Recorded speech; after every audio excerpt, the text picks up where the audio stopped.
Tomato dosa recipe যদি ভালো লাগে ছোট্ট একটি লাইক ও কমেন্ট করবেন। এভাবে বানিয়ে খেতে পারেন। নারকেল বাদামের চাটনি, তাছাড়া ধনেপাতা টমেটো চাটনি দিয়েও খেতে পারেন, বেশ ভালো লাগবে, অবশ্যই ট্রাই করবেন।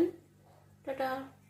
টমেটো দোসা বানানোর জন্য 1 কাপ সুজি নিচ্ছি, 1/2 কাপ চালের গুঁড়ো, 3টে কুচানো টমেটো, আর দেবো 1/2 কাপ দই, 2টো লাল লঙ্কা, একটু আদা কুচি, সামান্য পরিমাণে লবণ দিচ্ছি, আর দেবো 1 চামচ চিনি। এবার একটা মোলায়েম পেস্ট বানিয়ে নেব। পেস্ট করার সময় একটু জলও দিয়েছি, দিয়ে রাখবো।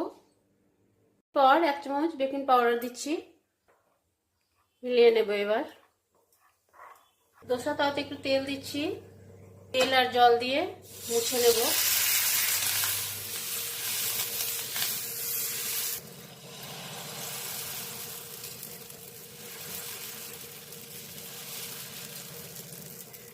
লো টু মিডিয়াম আঁচে ভেজে নেব।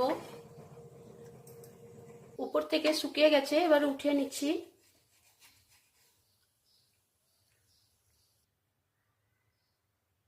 এই দোসাতে উপর থেকে তেল দেওয়ার কোনো প্রয়োজন নেই।